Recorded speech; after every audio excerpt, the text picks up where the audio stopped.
This one might be a bit more of a controversial message. I'm going to combine two different ideas here into one. I've been thinking about this recently. So, someone asked me today, what is the core ideology that could connect everyone in the world? Okay. So, no matter how much you might harp on religion for the bad things it's done, it has actually played a crucial role in our evolution as a species because there's this magic number of 150 people. I got this from the book Homo Sapiens by Yuval Harris. Yuval, anyways. He said, beyond 150 people, it's very hard for people to stay together unless united by a core ideology. And what religions do is that they give you this, right? Like, if I'm a Christian, I can go anywhere in the world, and I'll probably find people willing to help me out. They'll let me stay at their place, at least I hope, right? Or even, let's say I play chess. It's like I can go anywhere in the world, and other chess players will take me in, will accept me, will be my friends. We'll become friends right away because we have this shared thing that we do, right? So this core kind of ideology that connects us, I think, is very important. So when my friend asked this, it got me thinking. And I realized I think that core thing is a respect for the individual's journey through life. Now, why? Okay? Why? So, I've also been thinking a lot about free will lately. Okay? Do we have free will? And so, let me just unpackage all of this. Bear with me. I'll connect these two things in a bit. So, in the you, okay, a bad way to defend free will, I think, is to accept randomness. Because randomness is not the kind of free will that you're looking for. Because you're not in control of random events, right?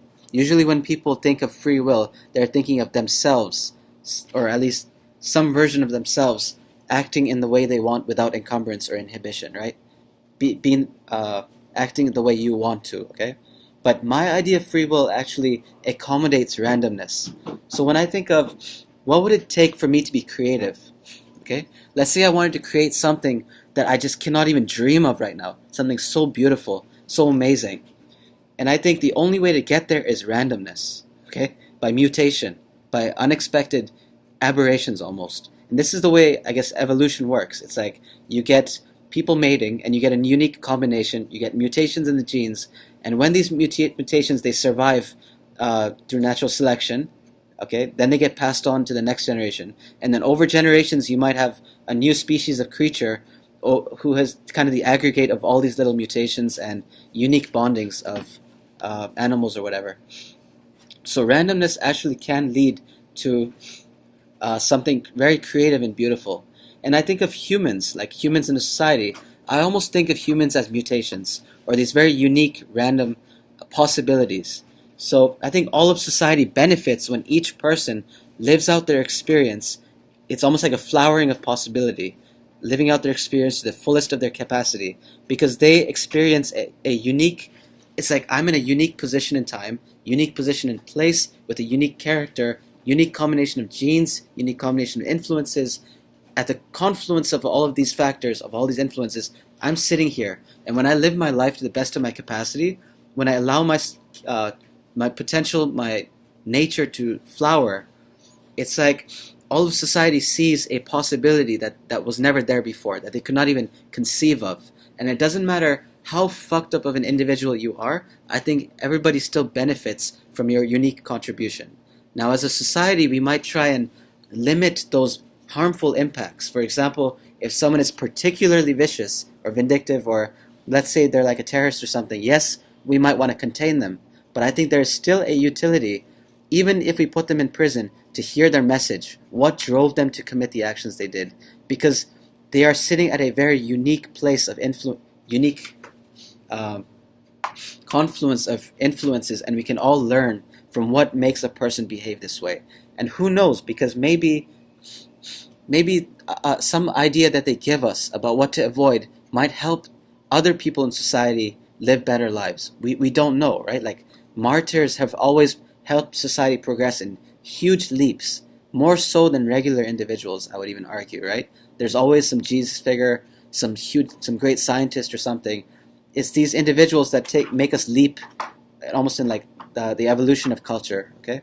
So I think we need to respect the individual's journey. We can even call it a hero or heroine's journey, and let them express themselves. The idea of memoir.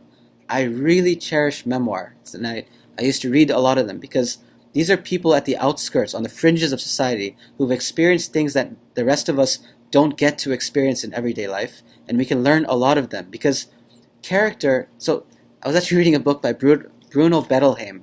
He was a psychologist, and some people say his credentials were obtained fakely or something. But still, I can respect some authority that this guy has. He was thrown in the Nazi camps, and he realized that the people who survived in the Nazi camps were people you normally would not expect to survive in those conditions. And the people who were successes in society, they were the first to give up and be fucked up individuals, right?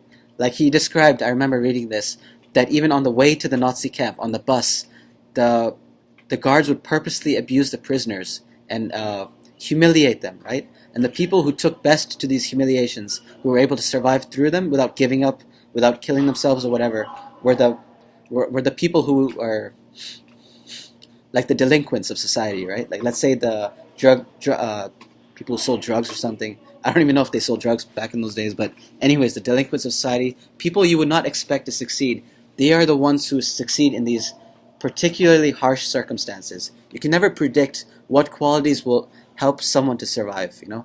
Okay, maybe you can predict it, but it can be unexpected. So where I'm going with this is conditions, harsh conditions, unexpected conditions, those conditions that are on the fringes of experience. These conditions are what really test character and show you, they're kind of the ideal litmus test of a good character, okay? So a person who's been born into wealth all their life, they've never been challenged, never been tested, you don't really know if they are a good character or not because they haven't been tested, right? But let's say you take the same person and you throw them in jail or you subject them to torture or something, and I know this is very morbid, these are morbid thoughts, but let's just subject them to some kind of hardship. That's where the real test of character is. You know, like maybe if you give them a stick and you say, you know what, it's you or this person, like the Joker scene in Dark Knight. Maybe in that time they'll be the first person to kill the other person, right? And maybe someone else, or actually from the Dark Knight scene where there's two ships, the ship of criminals and the ship of regular people, is like who's going to press the button first to blow each other up, right? And these are the ideal tests of character. So all I'm saying is, let's value this process. Even the people on the fringes of society, let them write their memoirs, and we can learn from them, right?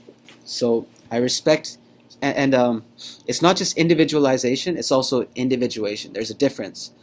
So you can be a collectivist society and still value individuation. Okay, let people adopt a cause. Conform to a cause, but it's still the individual who's making the choice to subject themselves to a cause. So you can have individuation within a collectivist culture.